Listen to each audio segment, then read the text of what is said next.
Hello दोस्तों, स्वागत है एक बार फिर से आपका सक्सेस पैथोलॉजी क्लासेस में। जैसा कि आप सभी जानते हैं कि ग्रुप 5 की आंसर की आ गई है। इसमें कुछ आंसर आपको गलत देखने के लिए मिल रहे होंगे, कुछ सही देखने के लिए मिल रहे होंगे, क्योंकि सेकंड शिफ्ट में जो आंसर्स हैं सही वो दिए नहीं हैं। तो इसमें मैं आपको पेपर सॉल्व करके बताऊँगा कि कौन से आंसर सही हैं ऑलरेडी। ठीक है, तो आप ऑप्शन लगा सकते हैं उसके हिसाब से। तो पहला क्वेश्चन हम देखेंगे यहाँ पे। पहला क्वेश्चन आप देख रहे हैं तो लिखा है 25 मार्क्स का, मैंने पहले ही सॉल्व करा दिया था। ये जो हमारा 75 मार्क्स का पेपर है वो इस वीडियो में सॉल्व करेंगे। पहला क्वेश्चन देखिए, लिखा है which blood is added to N/10 HCl haemoglobin is converted to. जब रक्त को N/10 HCl में मिलाया जाता है तो हीमोग्लोबिन किस में परिवर्तित हो जाता है। तो आप सभी ने साइलेस हेमेटन मेथड पढ़ी होगी, तो उसमें साइलेस एसिड हेमेटन मेथड होती है, इसमें इसका उपयोग किया जाता है। तो इसका सही आंसर है अपना एसिड हेमेटन, इसका सही आंसर है। ठीक है, अगर NaOH दिया होता तो एल्कलाइन हेमेटन अपना आंसर आता है इसमें। फिर आप देखेंगे नेक्स्ट क्वेश्चन। आप देखें नेक्स्ट क्वेश्चन में लिखा है Castaneda method of culture is use for the laboratory diagnosis of. तो इसका सही आंसर जो होता है वह है एंटेरिक फीवर। इसके अलावा जो है ब्रुसेला नामक एक और बैक्टीरिया होता है, तो यहाँ उसके लिए भी कैस्टनेडा मेथड का उपयोग किया जाता है। पर यहाँ पे एंटेरिक फीवर इसका जो कि सल्मोनेला टाइफी पॉजिटिव एजेंट है, बैक्टीरिया है, वह इसका सही आंसर है। आगे आप देखेंगे नेक्स्ट क्वेश्चन है हमारा antibody reacting with cardiolipin is known as. या कार्डियोलिपिन के साथ प्रतिक्रिया करने वाले एंटीबॉडी को डैश के रूप में जाना जाता है। तो इसका आंसर है रिएजिन। और आप इसको आपको पढ़ने के लिए मिलता है, या जो VDRL टेस्ट पढ़ते हैं हम, उसमें आपको यहाँ देखने के लिए मिलेगा। गोटकर की बुक अगर आप पढ़ेंगे तो गोटकर की बुक में आपको यहाँ आंसर मिल जाएगा आसानी से। नेक्स्ट आप देखेंगे chyluria is the condition where the urine contain. इस पर बहुत सारा लोगों को ऑब्जेक्शन आ रहा है। एक्चुअल में ऑब्जेक्शन बिल्कुल सही है, क्योंकि इसका सही आंसर एक्चुअल में फैट ही होना चाहिए। हो सकता है किसी जिसके पास आंसर की आई हो इसमें लिम्फ सही दिया हो, लेकिन फैट इसका सही आंसर है, जो कि मैंने पढ़ा हुआ है ऑलरेडी। MP में 2 बार मैंने टॉप किया हुआ है और दोनों बार मैंने यह चीज़ पढ़ी हुई कि फ़ैट इसका सही आंसर होता है। नेक्स्ट देखेंगे हम machine use for section cutting is. सबको पता है ये हमारा हिस्टोलॉजी का क्वेश्चन है, जो कि इसका सही आंसर है माइक्रोटोम। माइक्रोटोम की सहायता से हम सेक्शन कटिंग करते हैं। नेक्स्ट देखेंगे हम नेक्स्ट क्वेश्चन लिखा हुआ है हमारा which of the following is not a method of haemoglobin estimation. Haemoglobin estimation की कौन सी मेथड नहीं है। तो साइलेस से हम जानते करते हैं, साइन मैथ हीमोग्लोबिन मेथड भी हमें पता है कि करते ही हैं जिससे हम। और यह हमारी जो CBC काउंटर मशीन होती है उसमें भी उपयोग की जाती है। गैसोमेट्रिक एक मेथड इससे किया जाता है। विंट्रोप आप सभी जानते हैं कि विंट्रोप का उपयोग हम जो डाइल्यूशन है उसको करने के लिए करते हैं। तो विंट्रोप इसका सही आंसर है। नेक्स्ट आप देखेंगे नेक्स्ट क्वेश्चन है हमारा which of the following contain super antigen except. Actual में एक्सेप्ट वर्ड दिया है, वह बहुत इंपॉर्टेंट है, तो क्वेश्चन सॉल्व करते वक्त ये बहुत ध्यान रखना होता है। निम्नलिखित जीवों में सुपर एंटीजन पाए जाते हैं सिवाय इसके। तो जो ऑरियस होता है उसमें पाया जाता है ऑलरेडी, स्ट्रेप्टोकोकस में पाया जाता है और रेबीज वायरस में भी पाया जाता है। इसका सही आंसर जो होता है हमारा वह है पोलियो वायरस। नेक्स्ट देखेंगे term pap smear is applied to smear obtain from. इसका सही आंसर है फीमेल जेनाइटल ट्रैक से हम जो है पैप स्मेयर के लिए सैंपल है वो कलेक्ट करते हैं। नेक्स्ट है post chromatization is the treatment of tissue with. इसका 3% पोटेशियम डाइक्रोमेट इसका सही आंसर है। आपको ये हिस्टोलॉजी में देखने के लिए मिलेगा, गोटकर की बुक में है, आपको आंसर आसानी से देखने के लिए मिल जाएगा। नेक्स्ट देखेंगे following are the common site for FNAC except. FNAC के लिए निम्नलिखित समान स्थल है सिवाय इसके अलावा। तो स्प्लिन है, स्प्लिन जो है इसका सही आंसर है। बाकी आपको पता है FNAC नोड में अक्सर आपने सुना होगा, नोड से करते हैं, ब्रेस्ट कैंसर के लिए करते हैं, थायराइड के लिए करते हैं। तो स्प्लिन इसका सही आंसर है। नेक्स्ट क्वेश्चन देखेंगे the dash are the substance that are incapable of inducing antibody formation by themselves. वे पदार्थ जो स्वयं एंटीबॉडी निर्माण को प्रेरित करने में असमर्थ हैं। इसका आंसर है हेप्टेन। ईपीटोप और पैराटोप जो होते हैं एंटीजन एंटीबॉडी पे पाए जाते हैं। जो हेप्टेन्स होते हैं यह जो है वह इसका सही आंसर है। यह आपको बवेजा की बुक में देखने के लिए मिलेगा। आप बवेजा की बुक में इसको देख सकते हैं। Following are the properties of good cleaning agent except, निम्नलिखित में से कौन से एक अच्छे क्लीनिंग एजेंट के गुण हैं सिवाय। तो एक्चुअल में इसका सही आंसर है रैपिड और quick removal of dehydrating agent. निर्जलीकरण एजेंट को तेजी या तुरंत से निकालता है। तो यह इसका सही आंसर है, आपको गोट करके बुक में देखने के लिए मिलेगा। नेक्स्ट आप देखेंगे immunoglobulin constitute of total serum protein. Immunoglobulin कुल सीरम प्रोटीन का 20 से 25% होता है। नेक्स्ट देखेंगे आप fructose present in the semen is produced by. Fructose जो है सीमेन में वह कहाँ प्रोड्यूस होता है, वह सेमिनल वेसिकल में प्रोड्यूस होता है। ठीक है, सीमेन का जो आप चैप्टर पढ़ते हैं उसमें आपको एक क्वेश्चन देखने के लिए मिलेगा। गोटकर की बुक में आप इस आंसर को देख सकते हैं। After FNAC the smear is stained with the following stain except. FNAC के बाद आलेप पर निम्नलिखित अभिरंजक लग जाते हैं सिवाय। तो ग्राम स्टेन जो है, ग्राम स्टेन इसका सही आंसर है। ठीक है, ग्राम स्टेन से हम नहीं करते हैं। नेक्स्ट देखेंगे high level of IgE in serum are seen in. एक एंटीबॉडी का क्वेश्चन है जो कि आपको देखने के लिए पैथोलॉजी में भी कॉथेलकर की बुक में इसका आंसर देखने के लिए भी मिल जाएगा। और साथ ही साथ क्या है कि जो IgE एंटीबॉडी होती है वो एलर्जिक कंडीशन में आपको देखने के लिए मिलती है, बढ़ती है, हाई लेवल होता है। तो एजाइमा में, पैरासिटिक इन्फेक्शन में आपको यहाँ बढ़ी हुई देखने के लिए मिलती है। इसका मतलब इसका आंसर जो है वह एक्जिमा जो है वह सही आंसर है इसका। ठीक है, नेक्स्ट क्वेश्चन देखेंगे crush cytology is used in.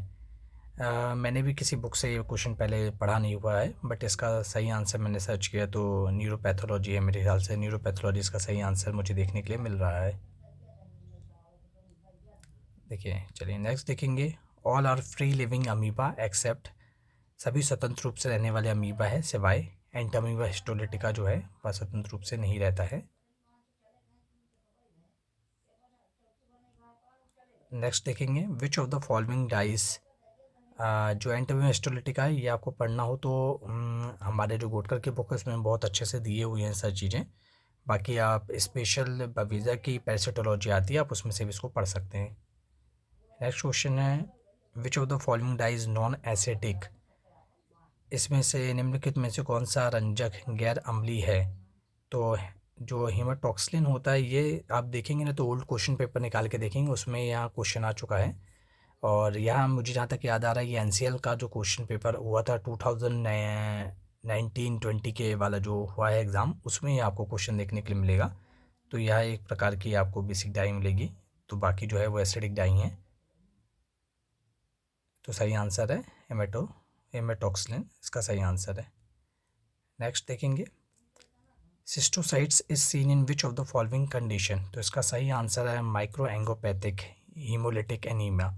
ठीक है, हेरेडिटरी स्फेरोसाइटोसिस में स्फेरोसाइट्स दिखाई देते हैं, सिकल सेल में सिकल सेल के दिखाई देते हैं। तो इसका जो सही आंसर है माइक्रो एंगोपैथिक हीमोलिटिक एनीमिया है। आपको यह आंसर देखने के लिए मिलेगा कॉथेलकर की बुक में, और भी दूसरी बुक में मिल सकता है पर कॉथेलकर में मिल जाएगा, मैंने पढ़ा हुआ है वहाँ से। Which test is done for the detection of urobilinogen in the urine. तो एलिश टेस्ट होता है, आपको ये जनरली टेस्ट वाली किसी भी बुक में मिल जाएगा, वैसे कॉथेलकर में आपको बहुत आसानी से मिल जाएगा ये answer. In case of stool collection the following sentence are true except. मल संग्रहण के मामले में निम्नलिखित वाक्य सही है सिवाय एक। तो एक्सेप्ट जो ये बात लिखी हुई होती है इसको पढ़ना बहुत ज़रूरी था। हो सकता है किसी ने पढ़ के लगाया हो, किसी ने नहीं पढ़ के लगाया हो। तो स्टूल जो है फ्रेश सैंपल होना चाहिए, हम सब जानते हैं।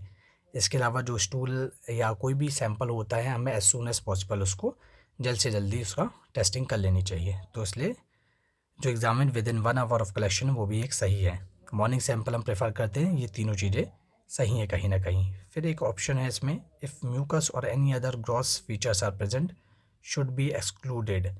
अगर श्लेष्मा या कोई अन्य स्थूल लक्षण मौजूद हैं तो उन्हें बाहर रखा जाना चाहिए, जो कि एक गलत ऑप्शन है, जिस वजह से यहाँ पे यह सही आंसर है। ठीक है, नेक्स्ट देखेंगे हम नेक्स्ट है which of the following is an aromatic amino acid. तो यह एक आपका बायोकेमिस्ट्री का क्वेश्चन है, आपको सत्यनारायण की बुक में बहुत आसानी से देखने के लिए मिल जाएगा, जो कि इसके अलग अलग क्लासिफिकेशन जो होते हैं वो पढ़ने पड़ते हैं हमें, एलिफेटिक, एरोमेटिक, ब्रांच चेन वगैरह। तो उसमें आपको ये टायरोसिन इसका आंसर है, जो कि देखने के लिए मिल जाएगा। नेक्स्ट है which of the following anticoagulant provide nutrition to the red blood cell. तो इसमें आप देखेंगे कि CPDA जो लगाया है यहाँ पे, साइट्रेट फॉस्फेटडेस्ट्रोसाइडिनिन इसका फुल फॉर्म है, जो कि आपको ब्लड बैंक में देखने के लिए मिलता है। तो ब्लड बैंक के जो बैग होते हैं उसमें जो एंटीकोगुलेंट होता है वहाँ आपको न्यूट्रिशन भी प्रोवाइड करता है साथ ही साथ, जिस वजह से जो रेड सेल्स है वो लंबे समय तक जीवित रह सकें। बाकी आप देखेंगे तो EDTA, हेपरिन और सोडियम साइट्रेट जो हैं वो एक प्रकार के एंटीकोगुलेंट जरूर हैं, बट ये एंटीकोगुलेंट न्यूट्रिशन प्रोवाइड नहीं कर रहे हैं। ठीक है, तो नेक्स्ट देखेंगे हम। नेक्स्ट क्वेश्चन हमारा फंक्शन ऑफ एडेनिन। एडेनिन जो साइट्रस फॉस्फोडेस्ट्रोसाइडिन अभी हमने देखा, इसके जस्ट पहले CPDA देखा था। तो लिखा है function of adenine in anticoagulant citrate phosphodextrose for blood collection in the blood bank के, जो रक्त बैंक में, मैंने अभी बताया आपको कि ब्लड बैंक में यूज़ होता है CPDA में रक्त संग्रह के लिए। एंटीकोगुलेंट साइट्रेट फॉस्फोडेस्ट्रोस में एडेनिन का कार्य क्या है। तो एडेनिन का कार्य आप देखेंगे तो लिखा है प्रिवेंट क्लॉटिंग। तो एडेनिन जो होता है एक्चुअली में क्लॉटिंग करने का काम नहीं करता है। जनरेट ग्लूकोज उत्पन्न नहीं करता है अलग से, एक्चुअल न्यूट्रिशन प्रोवाइड करता है। To buffer the end of glycolysis cycle जो चक्र होता है उसको एंड करने का भी कार्य नहीं करता है। इसके अलावा लिखा हुआ to act as a substrate for red blood cells synthesis of ATP को एक्चुअल में क्या है, उसको प्रिजर्व करने का भी काम करता है कहीं ना कहीं, और न्यूट्रिशन प्रोवाइड करने का काम करता है, जिस वजह से आपका यह आंसर जो है वह सही है। ठीक है, नेक्स्ट क्वेश्चन देखेंगे। Common fixative used in cytology is. तो आप सभी को, आप लोगों ने स्मेयर जो होता है, साइटोलॉजिकल स्मेयर आपने पढ़ी होगी, पेप स्मेयर वगैरह। तो जब उसकी स्टेनिंग पढ़ी होगी तो उसमें आपने पढ़ा होगा कि 95% अल्कोहल जो है इसका सही आंसर होता है। नेक्स्ट देखेंगे which alteration is in the manual method can be followed if TLC is very low. यदि TLC बहुत कम है तो मैनुअल विधि में क्या परिवर्तन किया जा सकता है। एक्चुअल में क्या है कि अगर TLC जो है हमारा टोटल ल्यूकोसाइट काउंट वह नॉर्मल है या फिर ज़्यादा है तो उसका डाइल्यूशन हमें उतना ही ज़्यादा करना पड़ता है, जिस वजह से हम माइक्रोस्कोपी करते वक्त आराम से जो WBC है उनको काउंट कर सकें। लेकिन यहाँ पे क्वेश्चन में एक विशेष चीज़ दी गई थी कि अगर TLC लो है, जाहिर बात है TLC जो है टोटल ल्यूकोसाइट्स काउंट 4000 से 11 सेल्स पर क्यूबिक mm उसकी वैसे ही रेंज होती है। तो उस हिसाब से अगर हम देखा जाए, अगर वो ऑलरेडी लो ही रहेगी तो हमें क्या है, डाइल्यूशन उसका कम करना पड़ेगा, जिस वजह से हम आराम से देख सकें। तो 1:10 डाइल्यूशन इसका सही आंसर है। नेक्स्ट देखेंगे the disease that is not transmitted by blood transfusion is. तो बताना है वह रोग जो रक्त आधान से नहीं फैलता है। तो आपको पता है कि यहाँ पे क्वेश्चन में पूछा गया है कि नहीं फैलता है। ठीक है, फैलता वाले में अलग कंडीशन है, नहीं फैलता में भी अलग कंडीशन। साइटोमेगालोवायरस CMV वायरस बोलते हैं, ये ब्लड ट्रांसमिटेड है ऑलरेडी। HIV आप सभी को इसके बारे में पता ही है, मलेरिया भी है। जो TTI टेस्ट लगाते हैं ब्लड बैंक में, अगर आप लोगों ने काम किया होगा या पढ़ा होगा तो वहाँ पे ऑलरेडी हम HIV, मलेरिया, सिफिलिस सब टेस्ट के बारे में लगाते ही हैं। और अस्थमा आप देखेंगे, बस एक अस्थमा एक ऐसी चीज़ है, ये जिसका पेपर है मेरे पास, उन्होंने पता नहीं क्या सोच के मलेरिया लगाया है, बट ये अस्थमा जो है आप देखेंगे तो अस्थमा जो है ब्लड ट्रांसफ्यूजन से नहीं फैलेगा। ऑब्वियस सी बात है, बहुत ही कॉमन चीज़ थी जो कि इन्होंने गलत किया है। Which of the following is a tissue dehydrating agent. निम्नलिखित में से कौन सा एक ऊतक निर्जलीकरण एजेंट है। तो हम पढ़ते हैं ऑलरेडी, जो हम स्टेनिंग पढ़ते हैं, हमारी स्टेनिंग में देखो लिखा अलग अलग ग्रेड के ना आपको अल्कोहल देखने के लिए मिलता है, 80, 90, 95 जो ग्रेडिंग होती है। तो डिहाइड्रेशन हम जो प्रोसेस है उसमें उपयोग करते हैं किसका, अल्कोहल का उपयोग करते हैं, जो कि अलग अलग ग्रेड्स के होते हैं, मतलब 70%, 80%, 90, 95 ऐसे पढ़ते हैं परसेंटेज में होता है। तो हमारा ये आंसर सही है। नेक्स्ट देखेंगे what is the composition of lactose. अब क्या है कि कुछ लोग इस पर भी ऑब्जेक्शन लेना चाह रहे हैं, जबकि बिल्कुल ही ऑब्जेक्शन नहीं लेने लायक है। इसका यह आंसर बिल्कुल ही सही है कि जो βD गैलेक्टोस है और βD ग्लूकोस है वह इसका एकदम करेक्ट आंसर है। और अक्सर बच्चे सिर्फ ग्लूकोज गैलेक्टोस इतना कॉमन बस पढ़ के चले गए होंगे, तो उनको फिर कन्फ्यूजन हुआ होगा, क्योंकि इसमें हर में अल्फ़ा बीटा से पूछा गया है, जिस वजह से क्या है कि बच्चों को कन्फ्यूजन पैदा हुई है। तो इससे आपको यह सीख मिलती है कि थोड़ा सा जब भी पढ़ें तो आप ऑब्जर्व करके डिटेल में पढ़ना ज़रूरी है। मेरी क्लास से मैक्सिमम क्वेश्चन सारे फंसे हुए हैं इसमें, और सब में मैंने बिल्कुल एज इट इज़ ऐसे ही पढ़ाया हुआ है, सब चीज़ें अवेलेबल हैं। तो इसका जो सही आंसर है वह हमारा आप देख पा रहे हैं, तो beta D galactose and beta D glucose इसका सही आंसर है। नेक्स्ट देखेंगे, what is the percentage of water content in human plasma. अब क्या है कि अगर आप इसको पढ़ेंगे तो आपको अराउंड 92% वाटर प्लाज्मा आपको देखने के लिए मिलेगा, और अगर आप चाहे सर्च कर लें चाहे बुकों में देख लें तो आपको वो 92% मिलने वाला है। तो उस हिसाब से अगर रेशियो में इसको परसेंटेज वाइज अगर 100 से गुणा करके निकाला जाए तो यह अराउंड 0.9 जो है वह 90% आता है।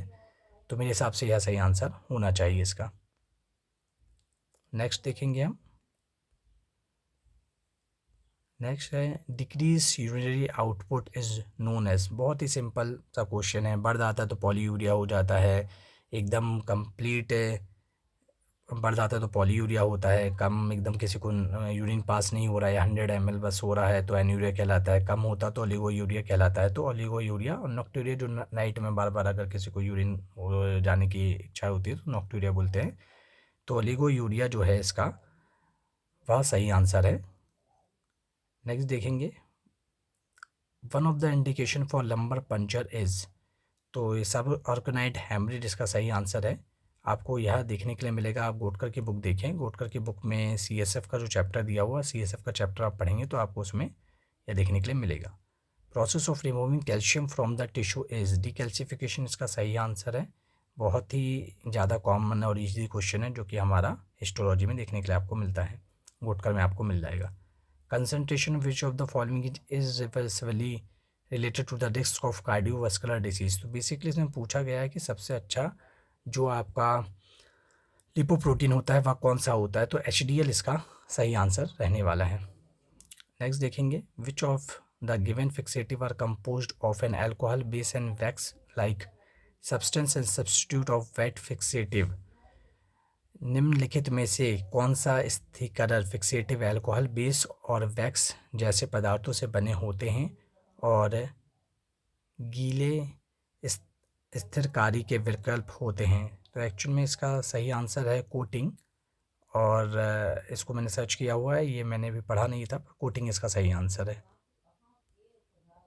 नेक्स्ट देखेंगे, CSF form a cobweb on standing in.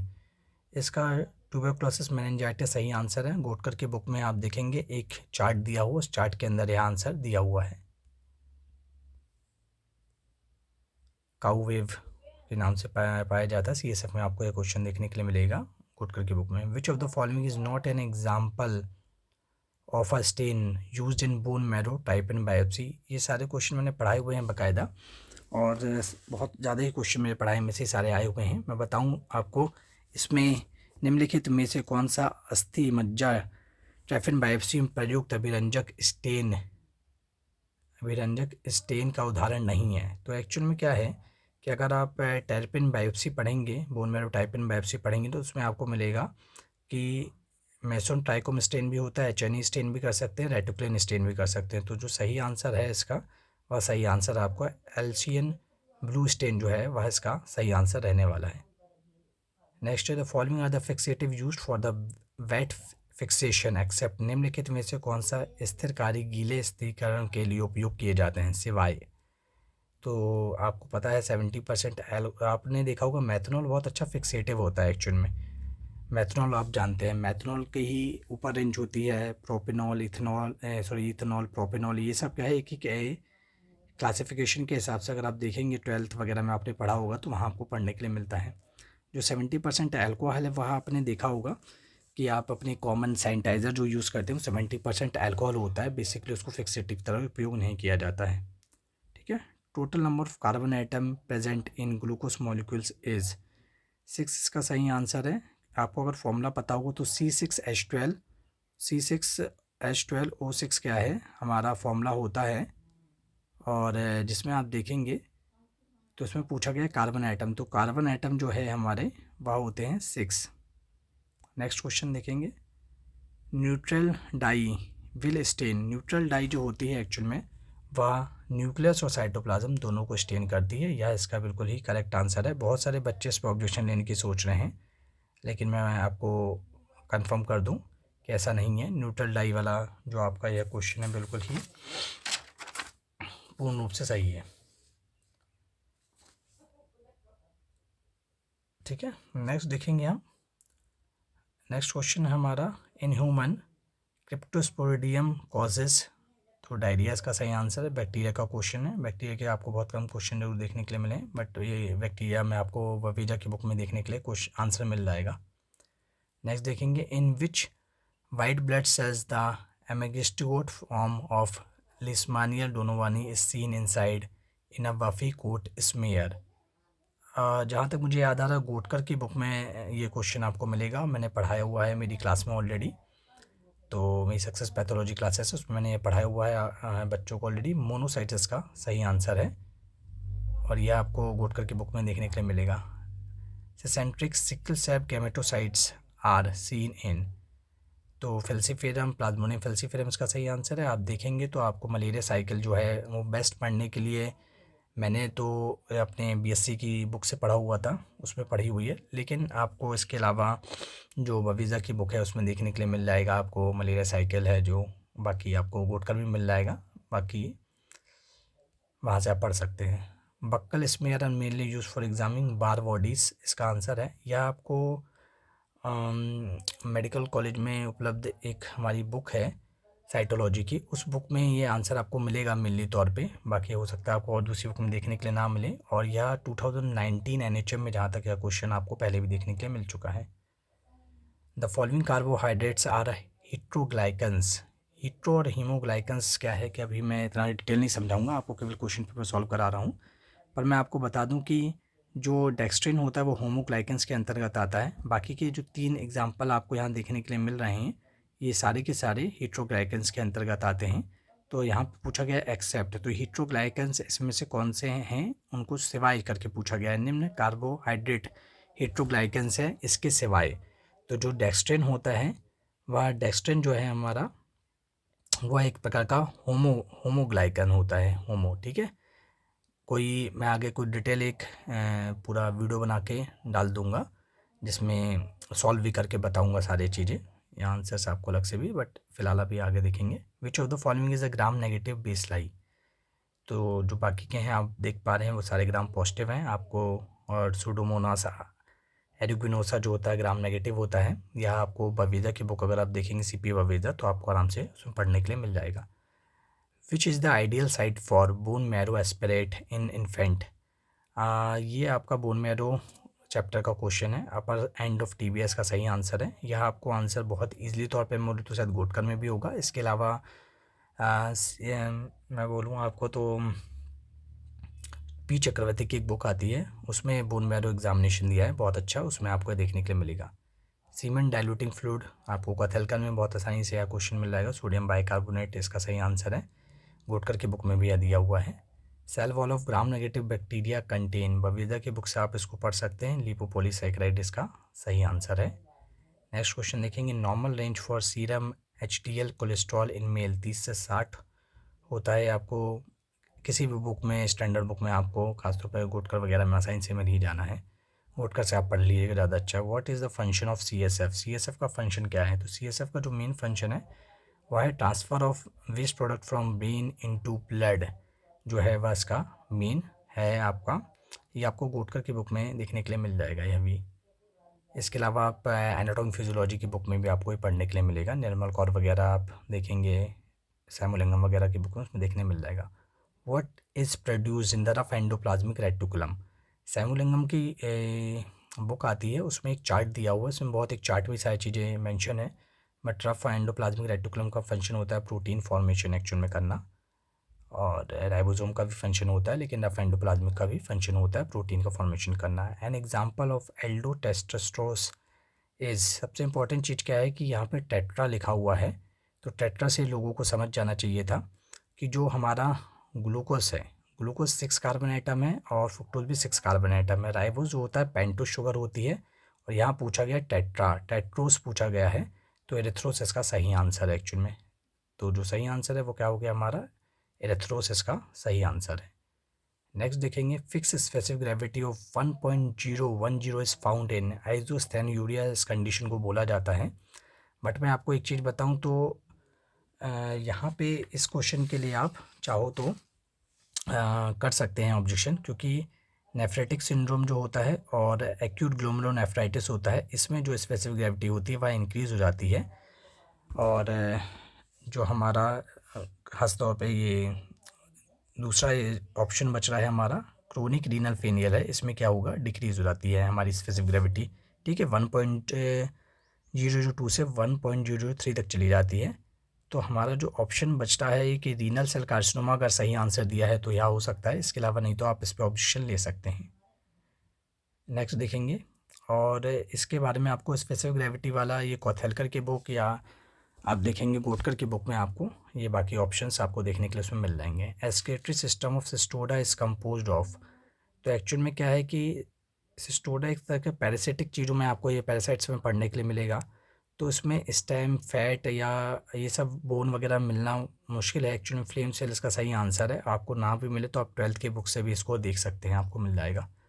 Total number of spermatozoa below the lower reference limit is known as, ये बहुत ही कॉमन क्वेश्चन है, अक्सर पूछे जाते हैं। तो ए जू स्पर्मिया, जू लिखा है मतलब कि स्पर्म की बात है, तो ए आगे लगा होता है, तो मतलब सीमन में स्पर्म जो काउंट है वो नील है, 0 है।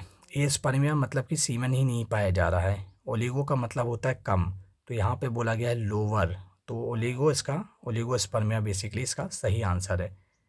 एस्थीनोस्पर्मिया का मतलब होता है कि स्पर्म जो है वह मूवमेंट नहीं करता है, तो एस्थीनोस्पर्मिया होता है। ठीक है, तो इसका जो सही आंसर है वह है आपका ओलिगोस्पर्मिया, सही आंसर है इसका। नेक्स्ट देखेंगे, which of the following component is present in gram negative bacteria but not in gram positive bacteria. सारे क्वेश्चन ही मेरे को लगता है मैंने पढ़ाए हैं पूरे, बिल्कुल एकदम अच्छा एक सिंपल पेपर आया हुआ है इस बार का। मैं बिल्कुल बोलूँगा बहुत ही सिंपल और सही पेपर आया था। ये क्वेश्चन आपको बवेजा की बुक में देखने को मिलेगा। लिपिड ए इसका सही आंसर है। सब चीज़ें मैंने पढ़ाई हुई भी हैं बाकायदा, और आपको मैं बताते भी जा रहा हूँ कि इस बुक्स में दी हुई हैं, आप वहाँ पे देख भी सकते हैं। Individual who have D antigen the red cell surface, red cell surface पे जो एंटीजन पाए जाते हैं उसके प्रकार से हम उसी के हिसाब से हम ब्लड ग्रुप डिफाइन करते हैं। तो अगर एंटीजन प्रेजेंट है तो वो पॉजिटिव कहलाता है, एंटीजन प्रेजेंट नहीं है तो नेगेटिव कहलाता है। तो RH पॉजिटिव जो है इसका सही है, क्योंकि यहाँ पे बोल रहा है रेड सेल एंटीजन पे, अगर रेड सेल के सरफेस पे डी एंटीजन उपस्थित है तो क्या कहलाएगा, तो RH पॉजिटिव कहलाएगा। The process by which histopathology specimen are examine with the bare eyes before processed further as, वह प्रक्रिया जिसके द्वारा आगे की प्रक्रिया से पहले उत्तक विकृति विज्ञान नमूने की खुली आंखों से जांच की जाती है। तो एक्चुअल में हम सबसे पहले क्या करते हैं, ग्रॉसिंग करते हैं, लेवलिंग या ये सब चीज़ें नहीं, ग्रॉसिंग इसका सही आंसर है। हम आंखों से ग्रॉसिंग करते वक्त ही देखते हैं कि किस पार्ट को हमें जो है एग्जामिन करना है, तो वह हम पहले आंखों से ही उसको देख सकते हैं।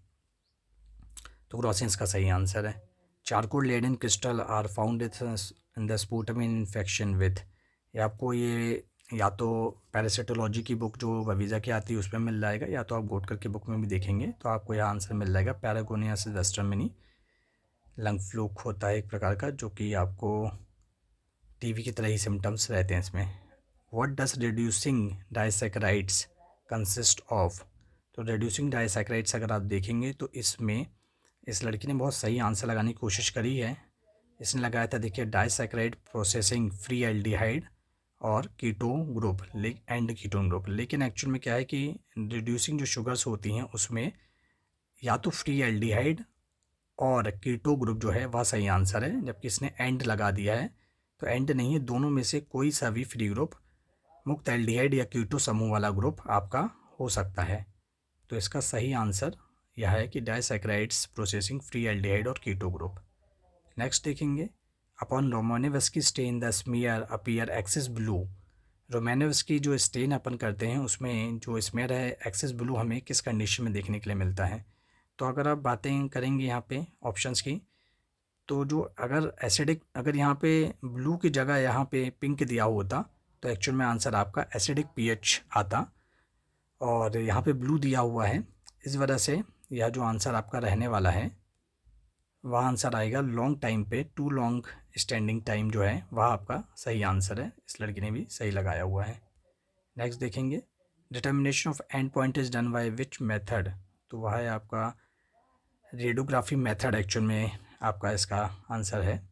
नेक्स्ट देखेंगे, tuberculous lymph node aspirate with granuloma composed of epithelial cell show dash shape, इसका सही आंसर है आपका स्लीपर सेल शेप के आपको न्यूक्लियस देखने के लिए मिलते हैं। What is the purpose of the Widal test, तो विडाल टेस्ट आपको पता है टाइफाइड के लिए अपन उपयोग करते हैं, टू डायग्नोस टाइफाइड फीवर, इसका सही आंसर है। What does the right shift of osmotic fragility curve indicate, तो ऑस्मोटिक फ्लैजिलिटी बहुत ही इंपॉर्टेंट टॉपिक है, हमेशा इससे क्वेश्चन आते हैं, इसको जरूर पढ़ना चाहिए, लेकिन पहली बार इसमें थोड़ा सा कर्व से रिलेटेड क्वेश्चन पूछा गया है। तो आपको गोटकर की बुक में आप चाहें तो इसको देख सकते हैं, आपको मिल जाएगा। इसका जो आंसर रहने वाला है वह है डिक्रीज ऑस्मोटिक फ्लैजिलिटी, जो कि आपको थैलेसीमिया में देखने के लिए मिलता है।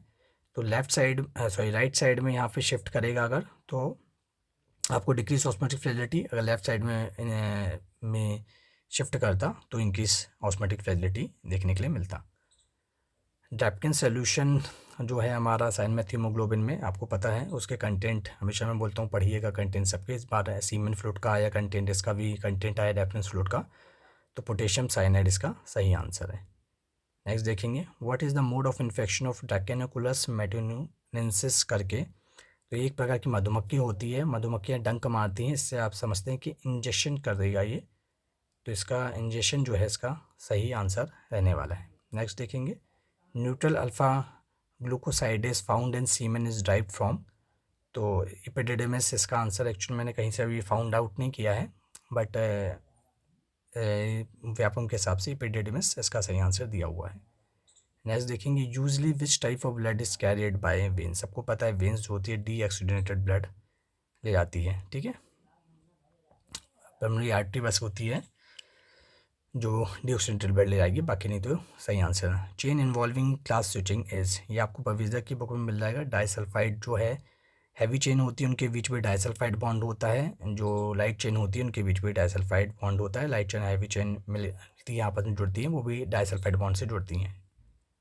नेक्स्ट क्वेश्चन है, which of the following bacterial infection is transmitted through blood transfusion, देखिए ये तो सबसे बेहतरीन इजी क्वेश्चन था, फिर भी बच्चों ने गलत किया होगा, पर मैं आपको समझाता हूँ कैसे, कि बैक्टीरियल इन्फेक्शन पूछा गया है इसमें। देखिए सीधे आप देखेंगे तो CMV मतलब साइटोमेगैलो वायरस, एक वो प्रकार का वायरस वाला जो है वह इन्फेक्शन बता रहे हैं। मलेरिया एक पैरासिटिक इन्फेक्शन है, हेपेटाइटिस एक प्रकार का वायरल इन्फेक्शन है। तो सीधे सीधे यहाँ पे पूछा गया था कि बैक्टीरियल इन्फेक्शन के बारे में पूछा गया है। तो सिफिलिस के अलावा जो कि सल्मोनेला टाइफी होता है, उसके अलावा ट्राइपोनेमा पैलेडियम होता है, उसके अलावा जो कि एक प्रकार का बैक्टीरियल इन्फेक्शन है, इसके अलावा कोई ऑप्शन सही होना ही नहीं चाहिए था। तो इसका जो सही आंसर वो सिफिलिस रहने वाला था, ठीक है। नेक्स्ट देखेंगे, how many cells should be counted in DLC to yield high accuracy, high accuracy के लिए कितने DLC काउंट करना चाहिए, तो 200 से 500 WBC हमें इसके लिए काउंट करने होते हैं।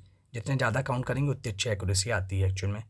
Biosynthesis of protein start from which part of polypeptide chain, लिखा है पॉलीपेप्टाइड श्रृंखला के किस भाग से प्रोटीन का जैव संश्लेषण शुरू होता है।